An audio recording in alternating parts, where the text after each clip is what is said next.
Have you given any thought to contributing to the melt? It's easy to do.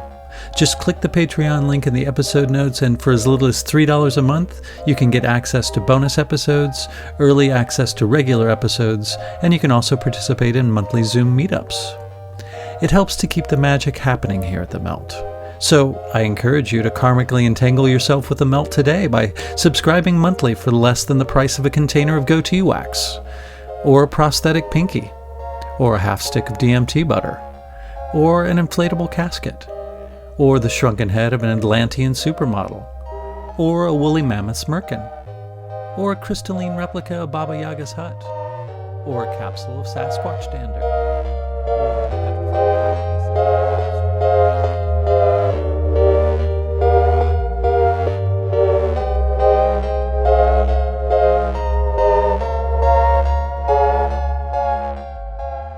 Hello, my name is Chris Snipes, and you are listening to The Melt.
Often in the practice of social engineering, there is a tactic that not only seeks to establish a social order by the usual means, by obedience to country, class, race, or gender, basically tribalism based on mostly arbitrary factors that lead to people dividing and conquering themselves, but it can also factor in groups of people who operate outside of these social norms and may even pride themselves on going against the grain. These groups can be weaponized to steer the greater social mechanism to the desired outcome by using this controlled opposition to set into motion sequences of actions and reactions that not only keep these illusory factions divided, but to further solidify their positions, therefore ensuring their continued opposition. For instance, many think that the CIA had a hand in discrediting the counterculture of the 60s by causing infighting amongst the leaders of what had begun to be an effective Black Power movement, turning people off of the hippie movement by scapegoating Manson, and infiltrating groups like the extreme leftists, the Weather Underground. That way, not only can the establishment itself be utilized as a means to steer the course of history in the desired direction, but also the anti-establishment could be co-opted to have the same effect. Today's guest, going under the pseudonym Bill Smith, joins us today to talk about such dynamics, but often as they occurred within the context of the cultural movements of the 80s, mainly revolving around the activities of Genesis P-Orridge and the Temple Ov Psychick Youth. I start off the conversation by asking Bill about his backstory and how it pertains to the subject at hand. My name's Bill Smith.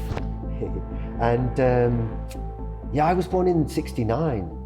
And the interesting thing about getting born in 1969, I seem to have really got infected with the 1960s spirit. I think that's what happened. And there's a little anecdote that my parents tell. My father and my mother worked in the universities in the north of England. And there's a little anecdote they tell me, I was around 3 or 4 years old. And I was this little blonde baby, you know. There was a free festival going on at the university that they worked in. And apparently I, as a little baby, was being passed around by all the hippies, and I was, I'm a very sociable person. I really enjoy talking, enjoy communicating, enjoy meeting people. I've got that kind of enthusiasm for that kind of side of life. And so the story is that my parents always say, oh, you got affected at that hippie free festival when you were 3 years old. And you know, they say I was playing around and the hippies were all happy passing me around, and that kind of I got that bug. And as I said on the podcast there, in my formative years, which was around the 80s, obviously, I was born 69. So as I came into coming of age, it was the 80s, and of course they do that 20-year cycle thing where the 60s counterculture was kind of being brought back in. And of course my best friend, his parents were steeped in hippie 60s counterculture. So around 12, 13, 14, 15 years, like I said on the podcast there, you know, I was reading Oz magazine, I was steeped in 60s music and culture. And, you know, all that kind of explosion of the revolution, like the spiritual quest, the sexual revolution, the music, the culture, seemed to have resonated so much with me. And I guess that's kind of inspired or been a direction in my life. So because I was so connected to all that from a young age, like reading Castaneda and Timothy Leary and so on, and my early mushroom experiences, just led me into this, basically a counterculture stance. You know, like I think I said on my my little autobiographical podcast there, that I went to my careers officer, said, what do you want to do? And I said, I want to drop out. And so he was like, okay, right, you want to drop out. And you know, he called my parents up and said, do you know your son wants to drop out? And they said, yeah, we're quite aware he wants to drop out. And so, you know, that whole ethos of turn on, tune in, drop out, that there was something more than what the mainstream society was offering us. So I guess that's been the trajectory of my life ever since a very early age. And I followed that right through to now. You know, I'm living in Latin America, in the foothills of the Andes, looking after sheep and llamas, growing my own food, with a little gang of friends, you know. So that's all with a kind of spiritual, has been part of that spiritual quest. I guess one of the other things that I really wanted to touch on in general was this whole idea of awakening. Because that whole idea of awakening, or the idea that humanity in general and that one individually is living in a kind of psychological sleep, or is not living fully awake. That idea was really resonant with me from a young age. And that's something that comes there with that connection with the Temple of Psychick Youth. And so this whole thing about the awakening, and also then the awakening in terms of like a spiritual awakening or a psychological awakening, and then this whole thing of like an awakening to the truth of whether there is a global conspiracy or not, or, you know, whether the pandemic, the COVID-19 pandemic is true or not. That kind of idea of awakening. Okay, so you seem to have kind of landed on the ground in this life in a sort of an I don't know, a rebel culture, in the outsider counterculture. Do you think that sort of set your state of mind up for the trajectory that the rest of your life took? Yeah, absolutely. I mean, like I said in that little story, my parents and my siblings, they always said that there was something about me, you know, that I was kind of destined not to go down the traditional route. And I think that's, you know, my handle there on my email. I've got a handle which is Gnostic Occulture Quentero. And so Gnostic is this Greek word that means direct experiential knowledge. And occulture is this word, you know, culture, the secret side of culture or the hidden side of culture. And Quentero is a Spanish word that means storyteller. So I think in a way, I was always asking questions and I was always looking deeper. You know, it wasn't enough. And obviously by getting all that exposure to 60s counterculture and, reading Castaneda and looking, I had this sense that there was some deeper reason, some deeper meaning that had to be found. And so certainly that has informed my life from then to now. So do you think, while we're talking about 60s counterculture, there's lots of theories that a lot of that was a psyop. There was a lot of sort of CIA influence as far as infiltrating that community with drugs, with hallucinogens and stuff like that. And I'm not sure what I think about that, because I tend to think that a lot of positive things came out of that time period. Sure, maybe it would have been a little more focused and a little more potent had everybody not been completely stoned on drugs, or not. I don't know. Maybe it wouldn't have been as colorful. Maybe it wouldn't have been as creative. But what is your take on that? Do you think that there is sort of that strange underlying sort of cultural engineering behind that, or do you think it was something much more organic?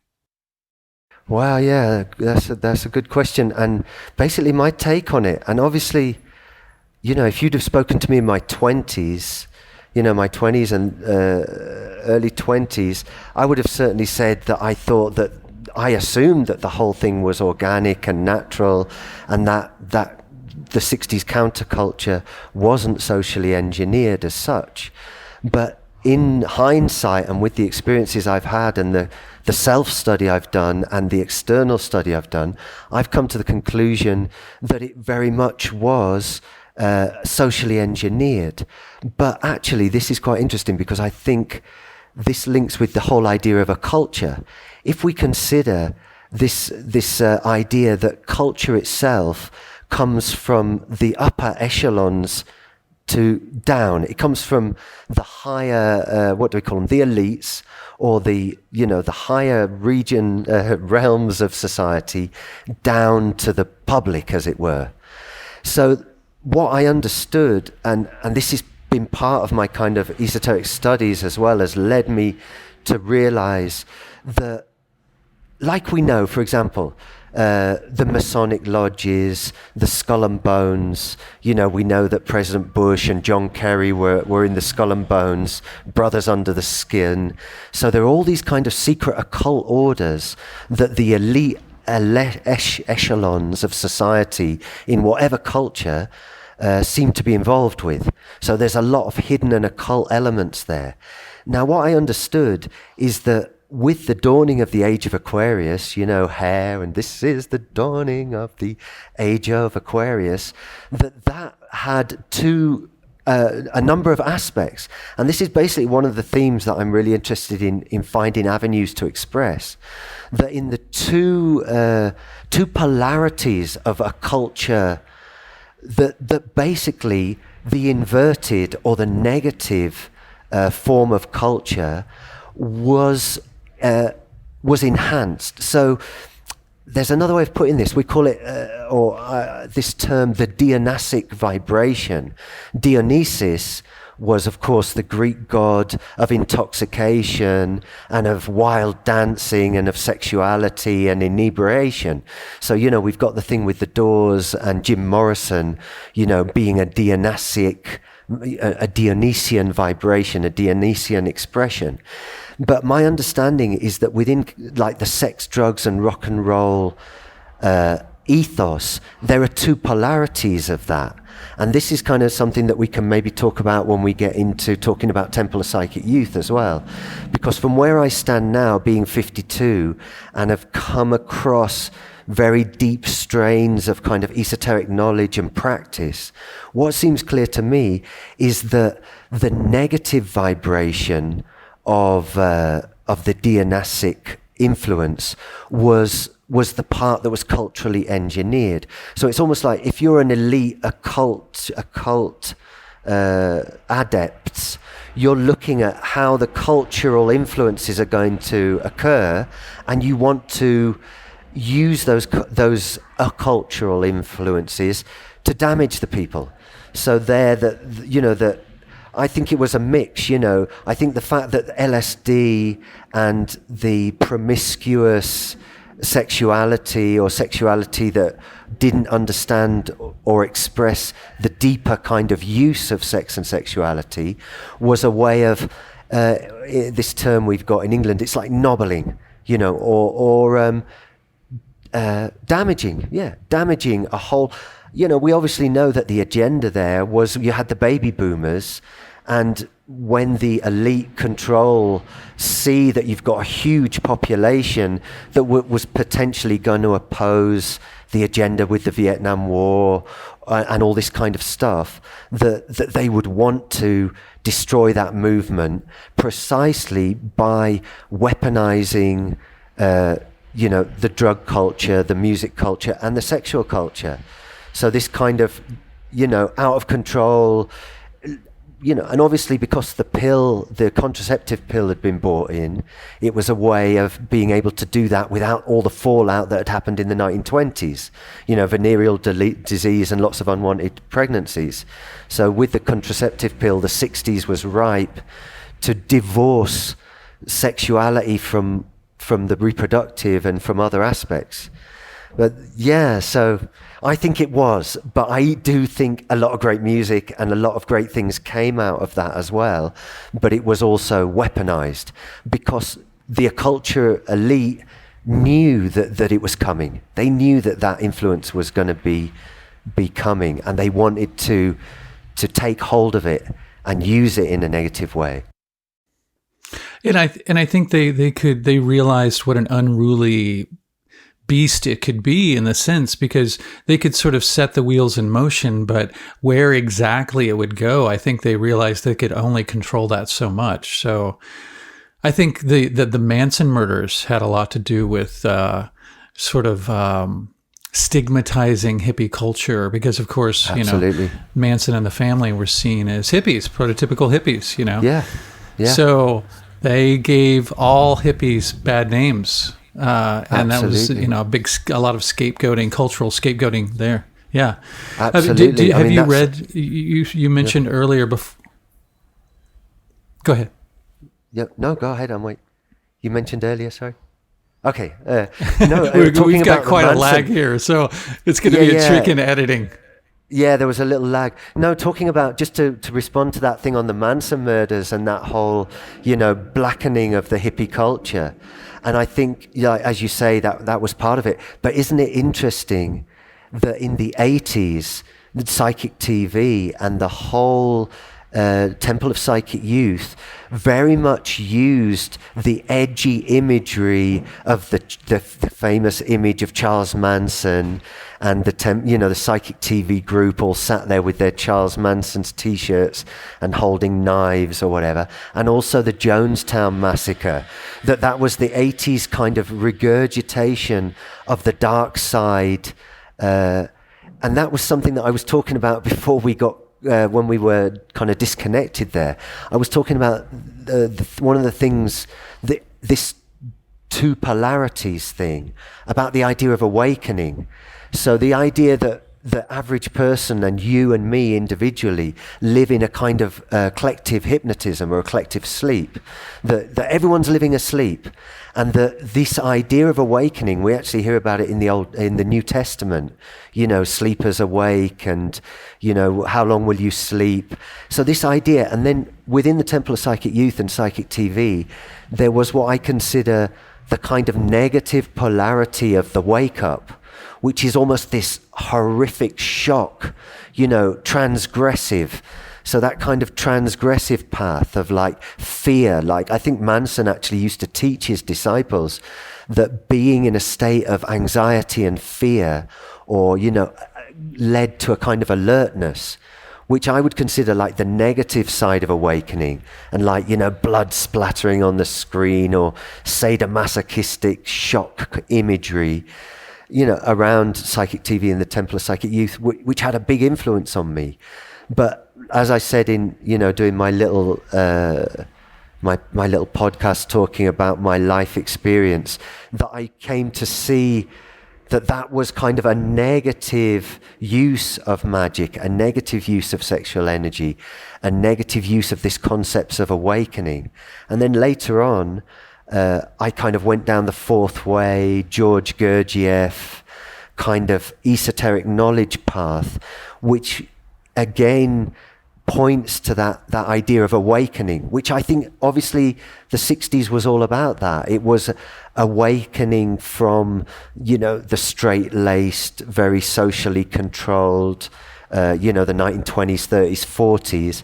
So in the 50s we got the beatniks, and obviously we had Bill Burroughs and Geisen, and that all of those influences that were then kind of reserved to us youngsters in the 80s, with if you were looking for an edgy musical group, you couldn't get much more edgy than Psychic TV and the Temple of Psychic Youth, for example, For sure. Yeah. At least their first two albums. Yeah, definitely the first two. Force the Hand of Chance and Dreams Less Quite Sweet, right. man. Those were, they're still incredible albums. Oh, incredible albums. I mean, because I kind of, through my own experiences, I kind of understood that whole current was, in my perspective now, negative side of the Force, essentially. Mm-hmm. Now, sure. In that you can gain positive experiences from being in the negative. But as I said in my audios there, I got quite close to that group. I met Genesis Peorage. I knew the kind of inner circle of those people for a time there in England. And I discovered that on a human level, there was really something quite ugly and dark there. And it definitely made me want to carefully take myself out of it. They weren't a coercive group. It wasn't a group that forced you to stay there. I remember telling my friends in Temple of Psychic Youth, I've looked for something, I'm looking for something else, and I've come across this Gnostic wisdom that really looks like the way I want to go. And it was the complete opposite to the kind of doctrine of the Temple of Psychic Youth in terms of the map of yourself as well. So that for me was such a revelation. But again, I understand that there are two paths of awakening. For example, the negative awakening is basically that story of in Temple of Psychic Youth that you're not one individual, you're a multiplicity of different psychological aspects.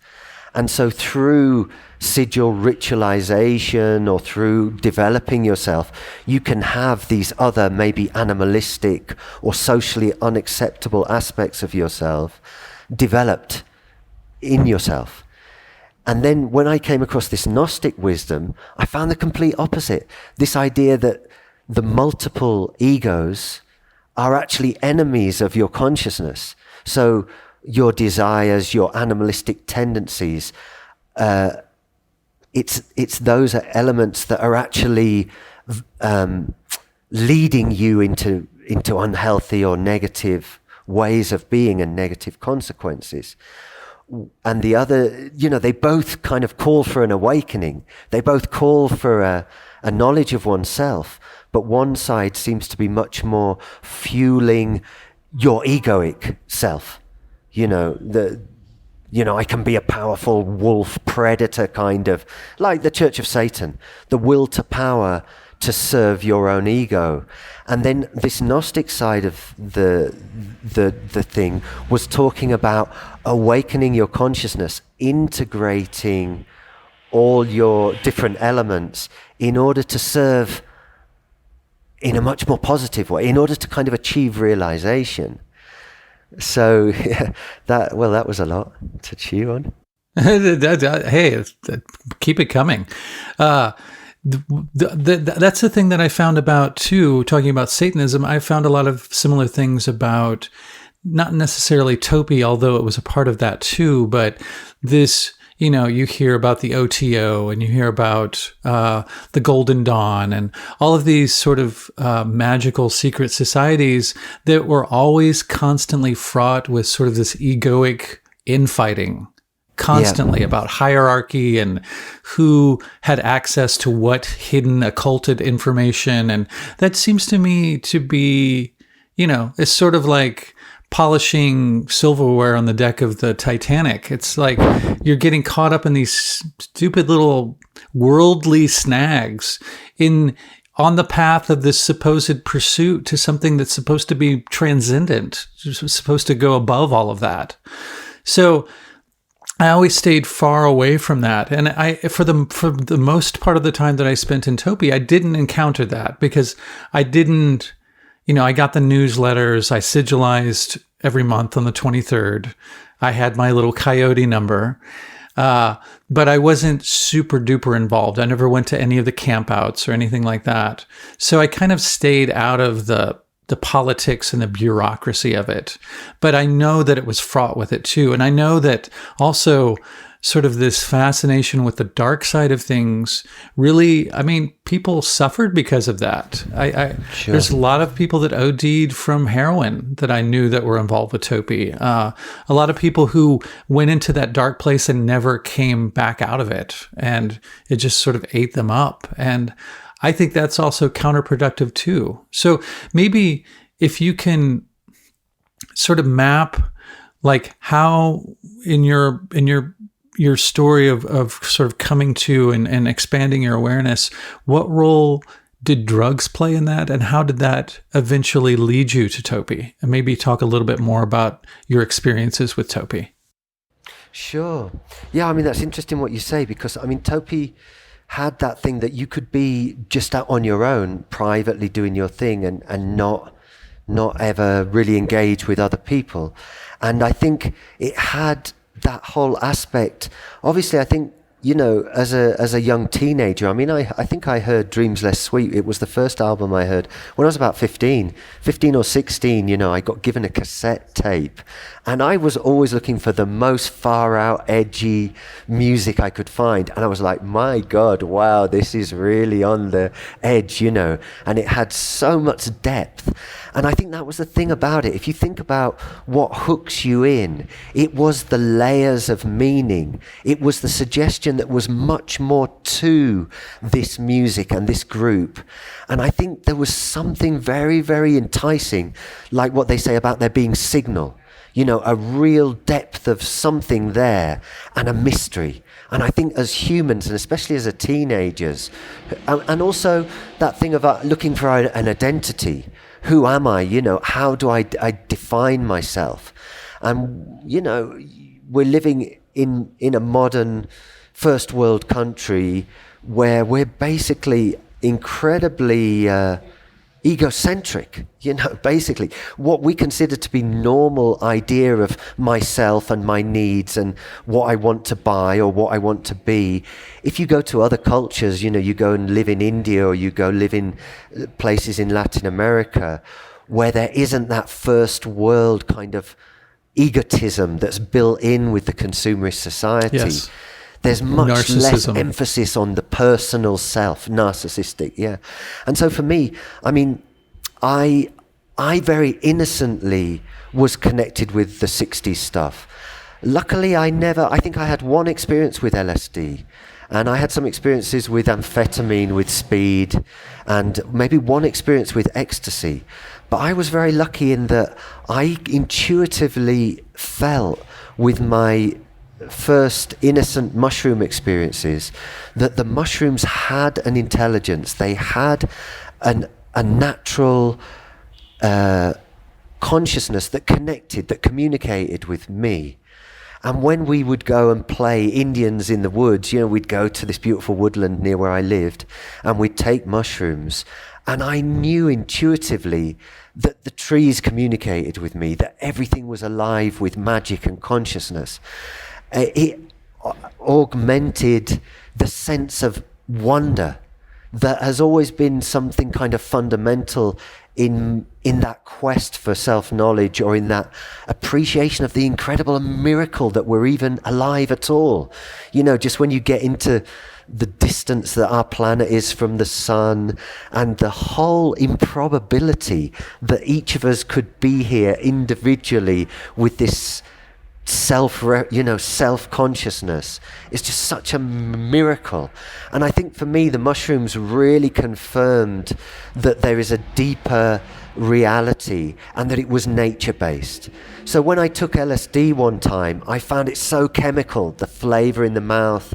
I felt that there wasn't any consciousness that was there communicating with me. I didn't feel like, with mushrooms, I felt the love of a spirit that was in those, and a humor and a playfulness and a naturalness that I didn't find with LSD or with amphetamines or with ecstasy. But the marijuana and the mushrooms, the natural-based plant, seemed to give me a very rich experience. And so in compared to drinking or the officially sanctioned intoxicating experiences, I had no interest at all. I became a great devotee of marijuana and of mushrooms, and that certainly was tied in with the Topi kind of experience. But I guess one thing that I would say about Topi in general, or the Topi experience for myself, I wasn't very disciplined with the way I sigilized or anything. I would do my 23rd I think I did 5 that I actually sent into the Topi center, But I remember the results. It was the proving true. It was that whole aspect that I really resonated with. And since looking back on it all, it seems to me that was really important, that you didn't have to believe anything, that you applied certain techniques and you saw whether they had a result or not. So it was like forcing the hand of chance, experiment with the idea of sigilizing, and then see if it worked. And so when I actually got direct results from sigilizing, I was like, wow, this works. I knew the result of the magical working I'd done happened in my life, and I couldn't deny it. But later on, I actually began to see, okay, what does a 15, 16-year-old boy want? And in a way, it is the same Crowleyan satanic will to power, or like you meet the Dianetics, the what do they call them, Scientology people. And the first thing they say to you is, what do you want? Yeah, that's it. So as a child, as a young man, they said to me, what do you want? Oh, I want a beautiful girlfriend. I want to be riding a Harley Davidson. I want to, I want whatever it is I want. And then, of course, back in the day, I never knew that Topi was, that they were all connected with the Church of Satan. I think, on retrospect, that the Temple of Psychick Youth and all that thing was developed as a recruiting device for the vibey people. Because I think we have to accept that there is a certain percentage of people within society who won't put their head up, who won't be movers and shakers. There are a lot of people who go along to get along, who are just consumers, who are not going to be the people that really act or move things. And so it really resonated with me, that saying in Topi, be the event, not the audience. Do it for yourself. And the whole idea of encouraging people to experiment and create and do their own thing, I really, really like that ethos. But what I actually, in retrospect, I think it was a recruiting device, and I think it was specially designed for the fallout of the collapse of the Christian base of society. So as I told in my life story there, my father had a mystical revelation and became a born-again Christian through a direct mystical experience, which I actually think might have more to do with what's talked about in the book The Battle of the Mind by John Sargent, or I forget his name, Sargent. It's a book there that describes how change processes come about through very powerful emotional events.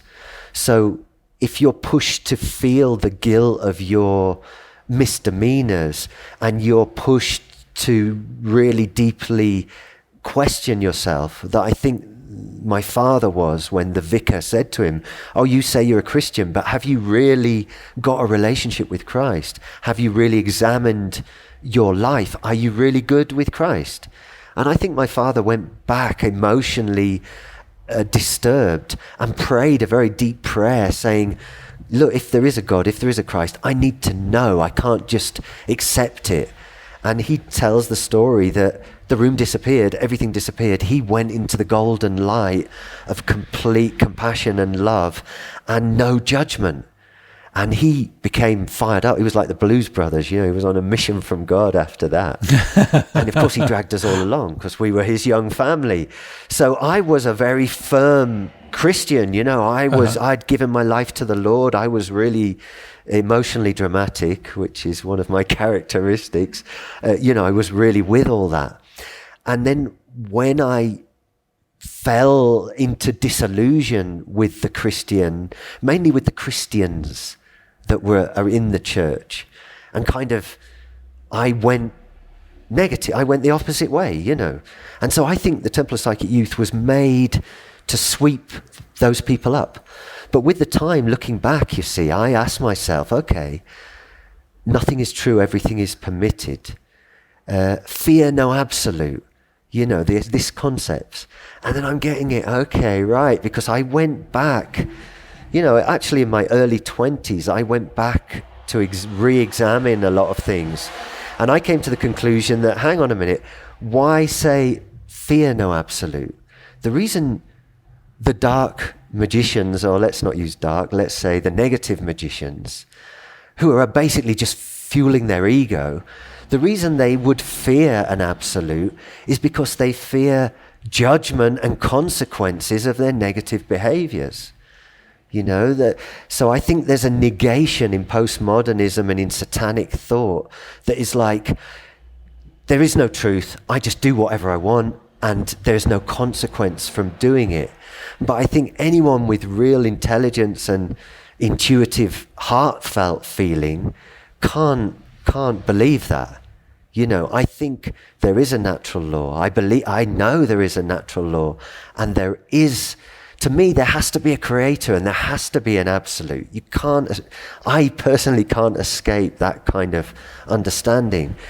But obviously, I was on the cutting edge of the psychic stormtroopers of, the New Age and all that whole traveling, that whole revolutionary scene of the 80s and 90s.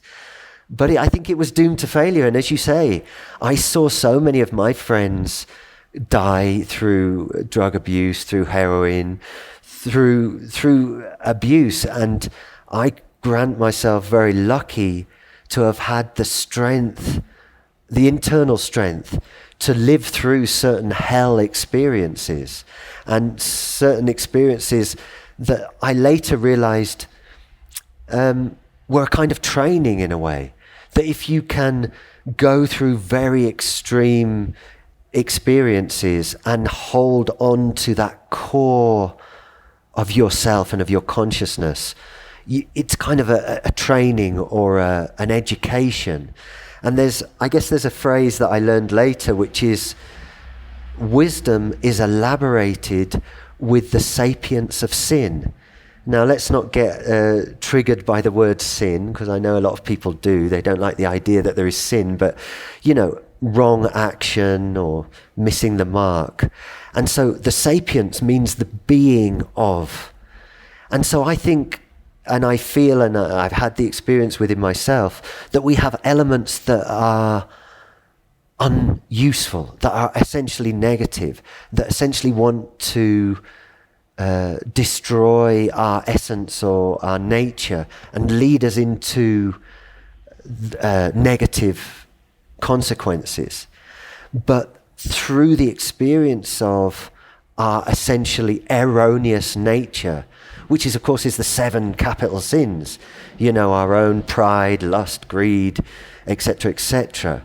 These elements psychologically, although our culture, our present culture, celebrates them and puts the banner of, all those things as very positive, I consider them actually very negative and very damaging to the human person. But this idea, this phrase, knowledge is elaborated with the sapience of our errors.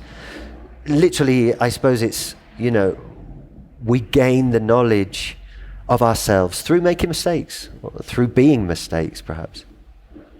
Well, that was absolutely quite a role. I love it. I love your roles. Please continue to engage in them. Perhaps you could maybe describe a little bit. You described first hearing Dreams Less Sweet, and that piqued your interest. I think probably in much the same way that it piqued my interest, because first of all, I think before I even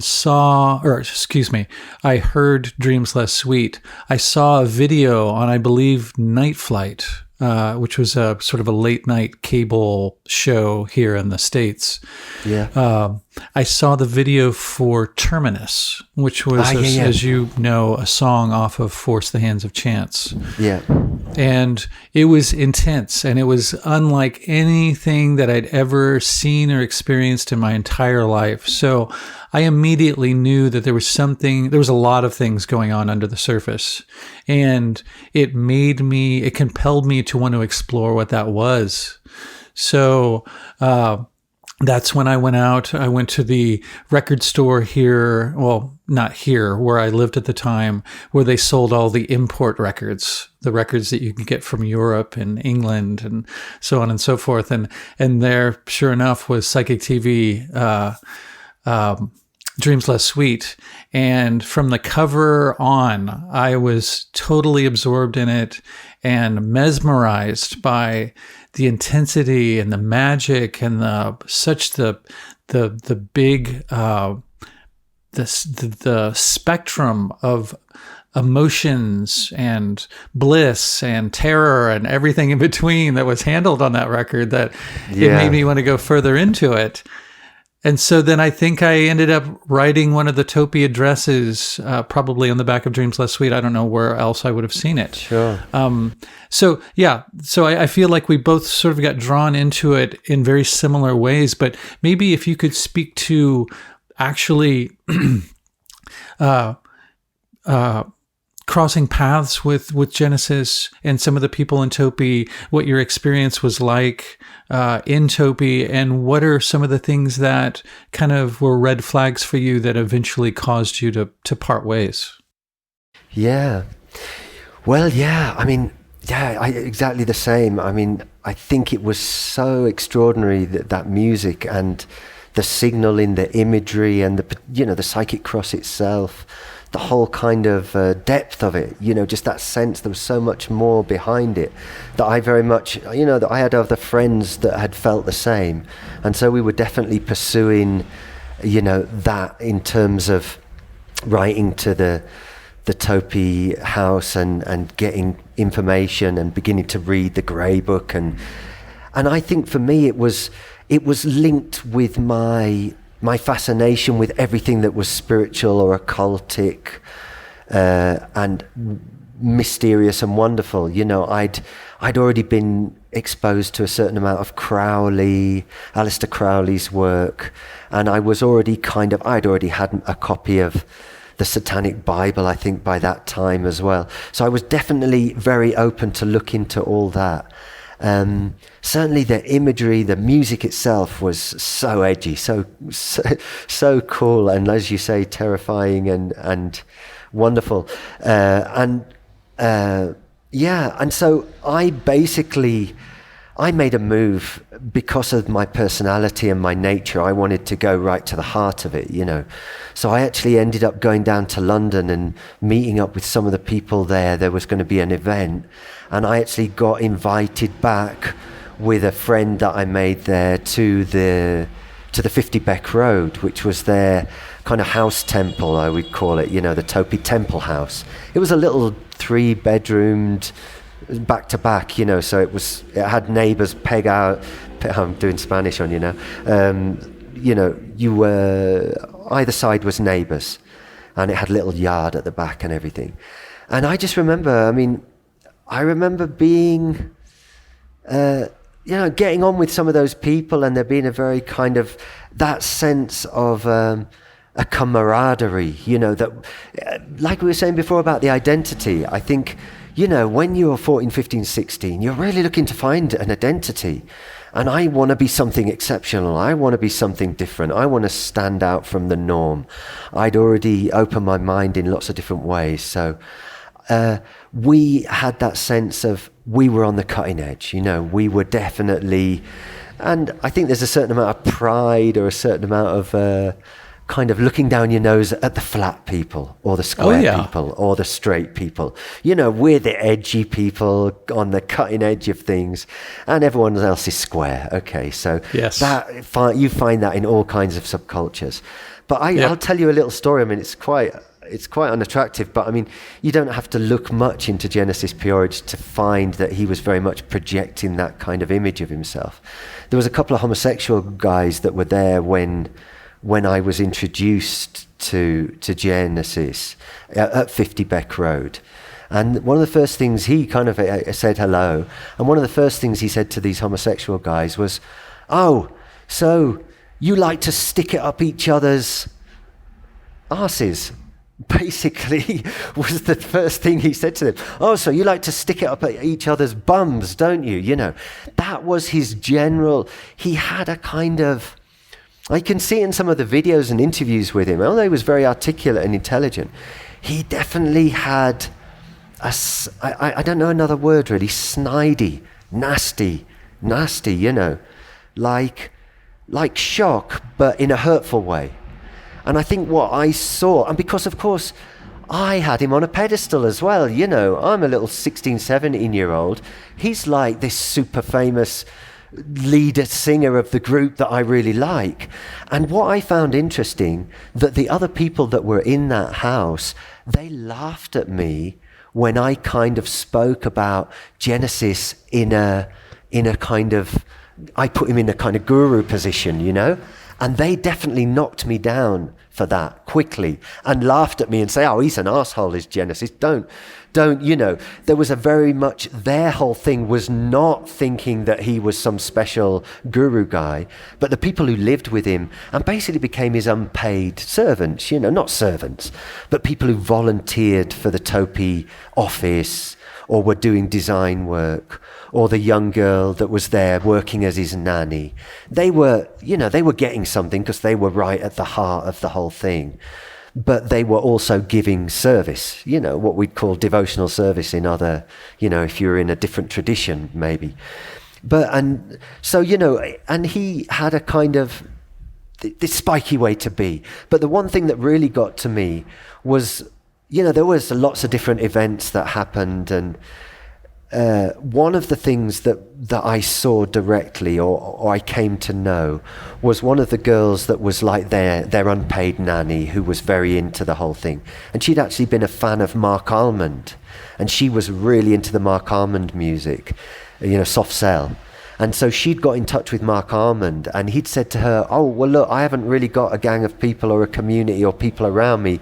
Get involved with Temple Ov Psychick Youth." And he'd put her into contact with the Topi lot. Something had happened, and I remember just the cruelty that was shown towards her. And I remember feeling in my heart and beginning to see different kind of cruelties, because as I said about that whole thing with the sadomasochism within the first transmissions video, or there being that whole angle, I'd naively thought, oh well, people must be really trusting and really love each other to go into those kind of spaces in a ritual context. But later on I began to kind of rethink that, because I actually began to consider that whole dynamic of sadomasochism is a dynamic that is almost a linchpin in the occulture base of society itself. So, for example, in a very simple way, with an animal, a cat or a dog, it's reward and punishment. with a child, if you want to bring up a child, it's reward and punishment, right? You don't put your hands in the feces. You don't put that in your mouth. You don't run in front of a bus, So there's a kind of fundamental principles that are used as a training that are somehow linked with what becomes twisted in certain individuals that become that sadomasochistic mechanism. And I think the reason that comes a lot from the elite and from the elite schools, for example. It's famous that there's kind of sadomasochistic and homosexual sadomasochistic threads that run through these all-boys schools that the very rich elite people go to in England. And I think that there's something very, very interesting on all that. But it was seeing that and coming across another friend. This was a little while after, and he was a very handsome didgeridoo player that was one of the whole scene around Topi at that time. And he had a nasty scar on his face, and I'd asked him, "Oh wow, where'd you get that scar?" And he told me, "Oh, Genesis Purist broke a bottle and stuck it into my face because they had an open relationship apparently, and this pretty boy was having sex with Paula Piorich." And he went to court on that, and he was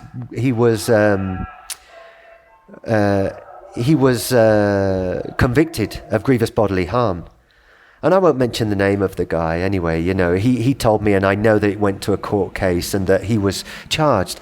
And so to me, that was almost a manifestation of the psychology and the practice of being a multidimensional Topi individual who was fueling up their animalistic multi-personality.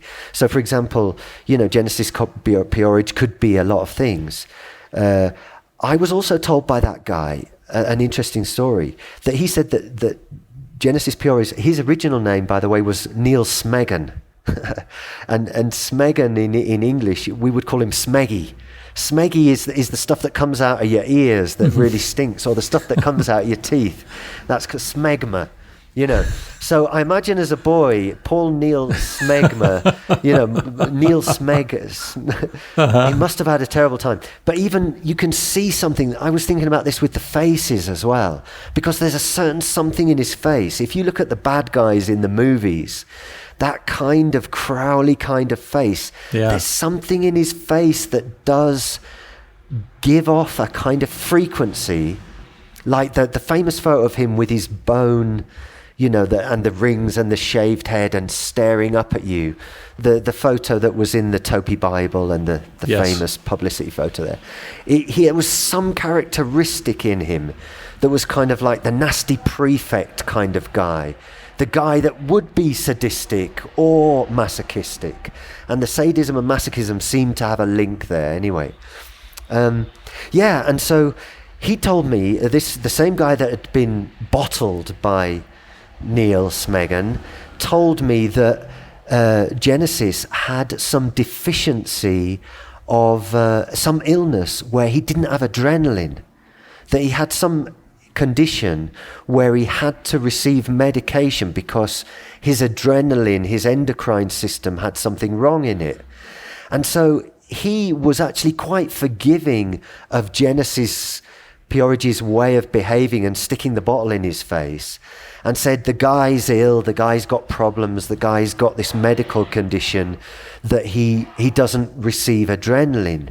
So he had a theory that Genesis Purich was doing all his shock kind of tactics, or his, all the different things he was into, because I think he was basically a masochist, when you remember some of those songs, new sexuality, pain is the thing for me, etc. So that was all a little bit hard for me to understand, because I didn't have those same proclivities. Does that answer your question, I think? Absolutely. Excuse me. Absolutely. Yes. Very, very interesting. It's interesting. I was going to, probably within the first year of the melt, I was going to do an episode on sort of a history of Topi. And I asked Tom Banger, who was the head of the Topi US access point, to take part. He agreed to, along with another sort of higher up in the Topi US organization. And then I asked Alora Odell, which Paula. as you know, Paula Piorich, if she would take part. And at first she agreed, but then as we were getting closer to the time where the interview was going to take place, and I was going to tell her exactly, or maybe throw her some times and see what was good for her the next day, she said, "Can we talk on the phone?" Yeah. And I said, "Sure." And so I called her up, and she said, "I can't do this. I can't do this interview." And I said, "Okay, that, whatever. If you're not comfortable with it, I'm obviously not going to ask you to do something that you're uncomfortable with. May I ask why?" And she said, "Well, because I have not come to terms with the experiences that I've had with Genesis, and he was a pretty bad abuser. I guess he physically abused her quite a bit, and she wasn't even sure whether her kids knew about it. She never told her kids about it. But she couldn't in right mind participate in something like that maybe, was lauding Topi as this great endeavor and achievement when there was this sort of dark undercurrent underneath that had never really been publicly addressed. Sure. So that kind of went... On one level, it shocked me, not because at that time I was still holding Genesis as some, counterculture or icon or something like that, but I just had never heard anything like that. But on another level, it completely made sense because, as you said, in his photographs, many of them, he has that look in his eye, like there's something very deep under the surface there, and it may not be particularly positive. No. So there was a little mischievous. I think I always saw it, I gave it the benefit of the doubt through the years, and I always saw it as sort of a mischievous, sort of a trickster element. But then that made it all make sense to me. Like, no, there's something going on here that just hasn't been grappled with as far as Topi is concerned, but definitely as far as Alora and her publicly admitting that. And I hope that I'm not putting anybody, or I'm not going out of my bounds by stating this publicly, but it should be known. I think Cozy Fantuti from Throbbing Gristle wrote a book a few years ago, and it talked a lot about her relationship with Genesis. And I haven't read it myself, but I hear that there's some pretty dark stuff in there too. And I don't think this stuff should be kept behind the curtain. I think it should be exposed for what it is. So I applaud you for being your candor in telling about your experiences, because I think it's important. We shouldn't deify these figures that don't deserve it, really, and that especially when he was sort of although it was sort of tongue in cheek that he was playing with cult dynamics, it really kind of was a cult in a way. Oh yeah, absolutely. Sort of the self-aware cult. Like, yeah, we know it's kind of culty, but it's not a cult because we know that. But I don't think it's as simple as that. Did you, speaking of sigil magic, which was a big part of Topi, did you ever have any success in that? Did it work for you? Yeah, I mean, certainly. I think I said before, that was one of the things that really, really blew me away, in the sense that, I made a sigil once for the type of woman I wanted. It wasn't a woman that I knew or somebody that I was trying to coerce into being with me. It was a projection of the kind of woman that I wanted. And I made that sigil, and I think it was fairly soon afterwards. Within 3 months, this woman came into my life, and wow, she came hunting for me. I mean, I was working at that time at the post office, and she came in as a Christmas temp, And she was of Irish descent. She was living in England, but her parents were both Irish. She had thick, long, blonde hair. She was extraordinarily beautiful. You imagine coming into the post office, it's full of men. You know, it's a predominantly male workforce. So all these guys were drooling all over this girl. You know, she came in there and they were all hitting on her. And she looked at me and she came up to me and said, wow, you know, you're the guy I want to know. She found my address and she came round to my house. She came looking for me. And we basically had this relationship which spanned the 2 years, which was really my transition 2 years between the Topi period and then me going into what became the next phase of my spiritual journey, really. And it was really the discovering of the complete opposite, which, I mean, looking at how we're going on time, we're not going to be able to cover that. Because really for me, what I'd like to say at this point is, yes, the sigil magic did work for me in that particular context. But what I strongly feel and want to express is that from where I stand now, I would not endorse sigil magic or the Temple of Psychick Youth or Psychic TV. Now, I think... Sure. I wouldn't want to be promoting that, you know, which is why I kind of had a double feeling about, okay, how much do I want to really talk about my personal side of things? I think when Genesis Pires died, because I'd always been vaguely aware of his trajectory. And another little interesting point on that, I looked up an interview with Alora, you know, ex-Paula Piorich, in which she was asked, did Jen ever have any gender issues? And she answered that question saying, no, he was very emotionally messed up, but he never had any doubt that he was a man, you know. So it seems to me in, you know, his whole kind of flirting with transgenderism, well, I believe he put breasts on, which was along that pangenic type of idea, but I don't believe he finished with his penis. No, I think he still had his penis and his testicles, yeah.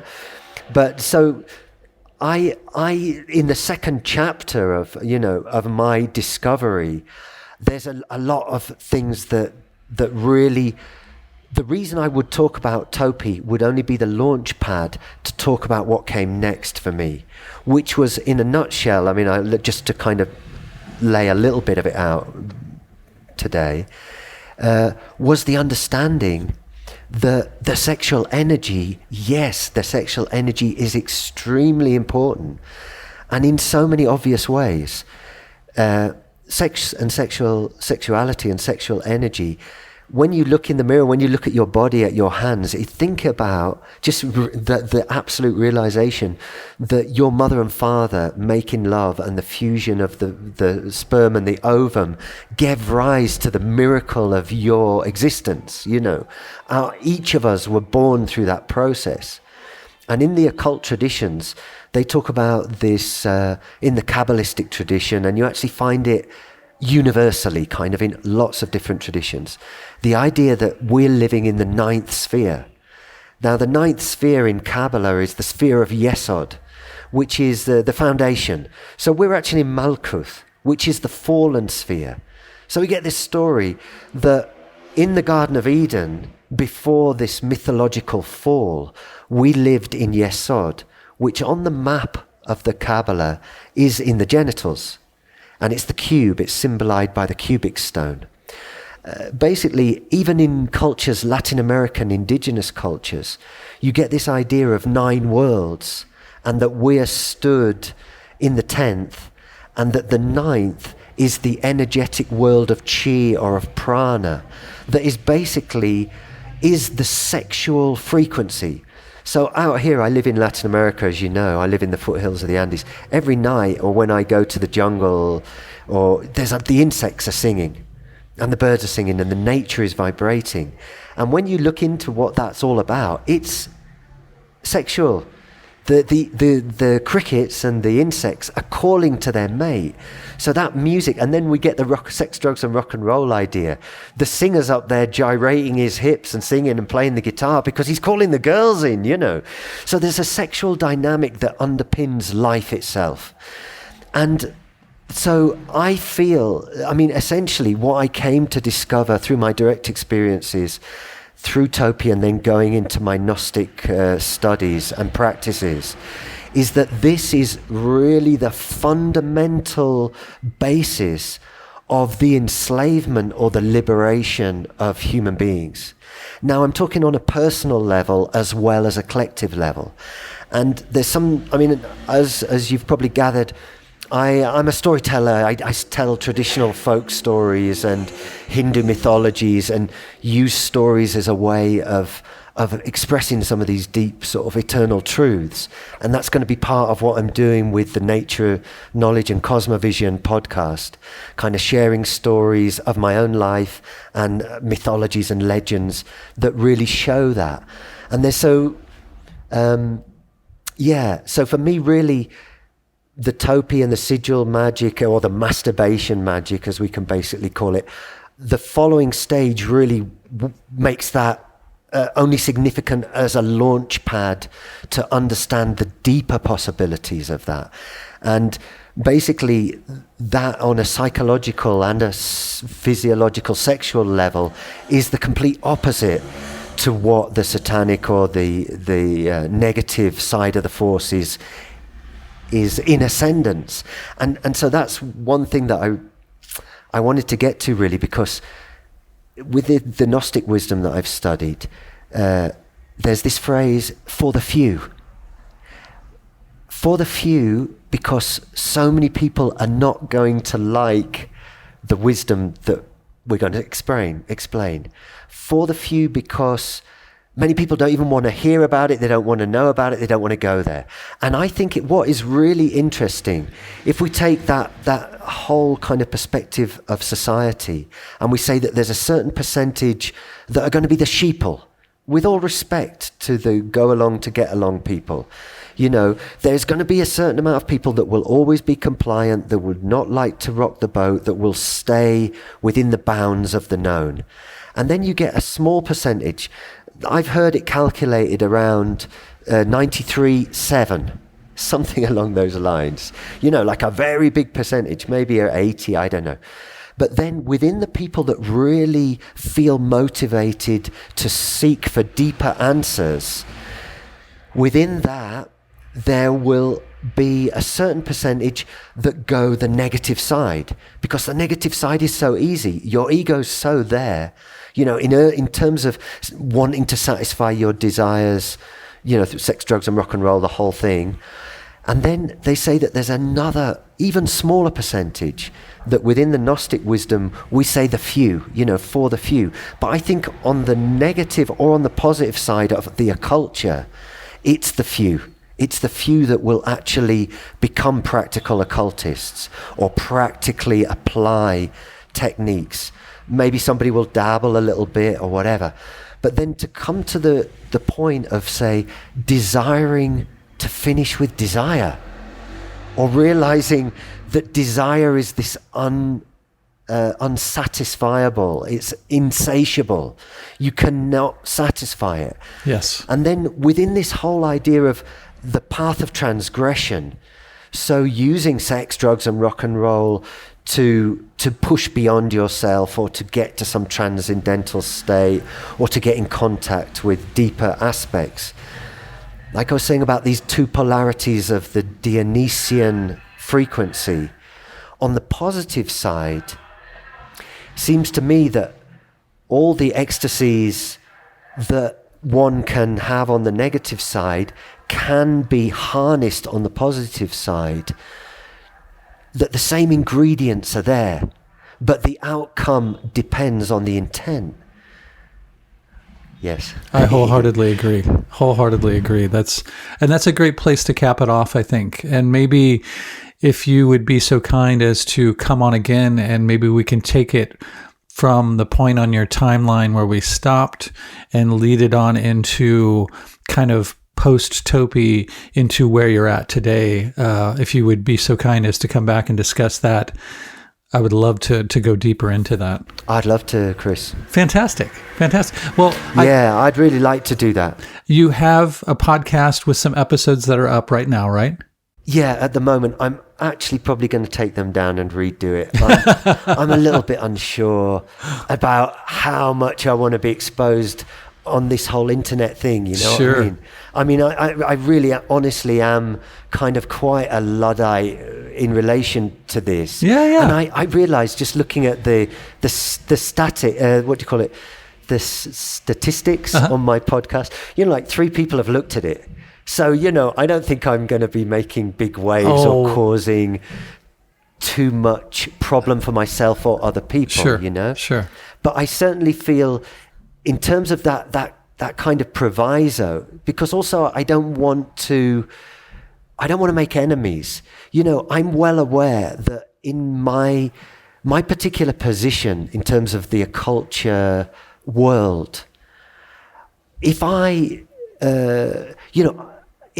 state my position, I instantly become in opposition to the whole satanic church of the Church of Satan and apologists for Topi and all of that. Because in the next session, or when we speak again and we get into some of the nitty-gritty of that, it'll become very clear that the two polarities are are mutually opposed. And in a way, it's interesting because I really thank the Topi, all of that. I appreciate that, but I also see it as a kind of enemy of the opposite, if you know what I mean. No, sure. I know I'm getting myself in tongue-tied there, but yeah. No, I see where you're going with that. But certainly, certainly I'd love to, Okay. I'd certainly love, well, probably, and I think obviously we can't, go on. No. Finish your thought. No, you. Oh, no. I was just going to say probably more realistically, we could just take it up in the new year. But you actually had a thought that you were, I hope that we haven't interrupted it and you can't complete it. But yeah, no. Absolutely, yeah. The new year would be great. I mean, I think probably that you edit it out so it sounds great. It sounds smooth, and I'd love to come back and talk more. And maybe by that time, I will be able to have something that I'm really a little bit more secure or happy with in terms of nature knowledge, cosmovision. Sure. Have something Absolutely. up there. I mean, I wanted to ask you as well, because how did you find the experience of listening? And I obviously sent you the episodes on Topi that I haven't published. I'm not sure that I'm going to. I'm probably going to take a different trajectory.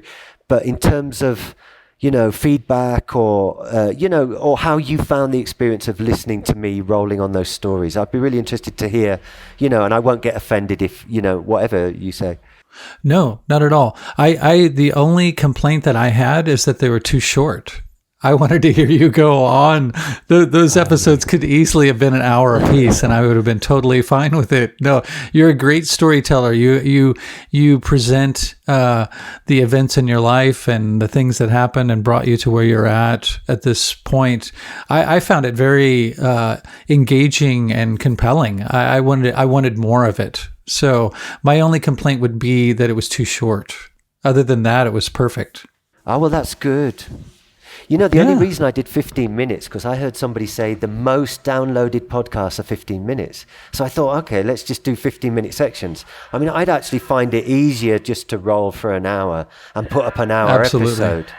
So yes. The other thing I was going to say, I mean, I do music, I've got some recordings of experimental music stuff I've done over the time. Now, I'm going to say something, but don't take it bad, okay? It's my subjective opinion. I enjoy the melt, but I don't like so much the intro outro music. I understand why you've got it there, because it's got that kind of melty, it's got that melty feel to it, you know.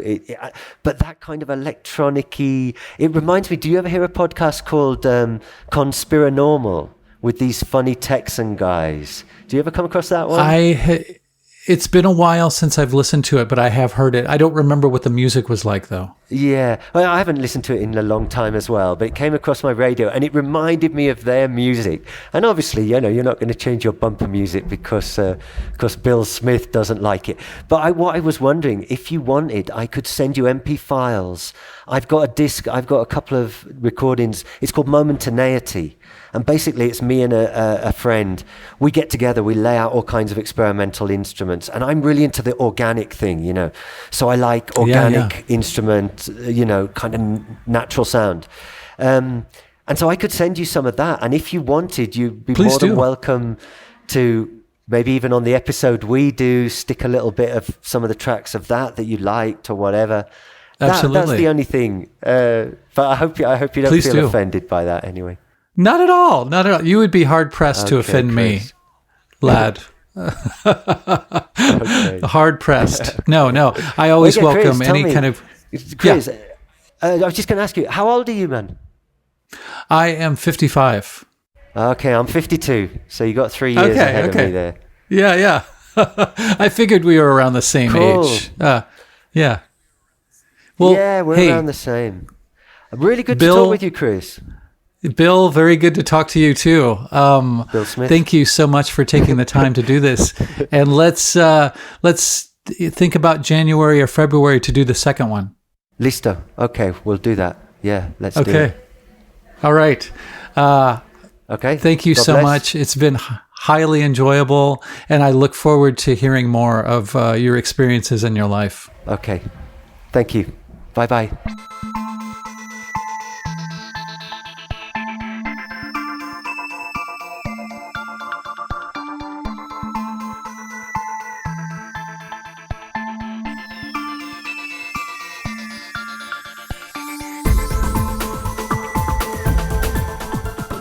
If you've liked what you've heard and would like to contribute to The Melt, there are a few ways that you can do that.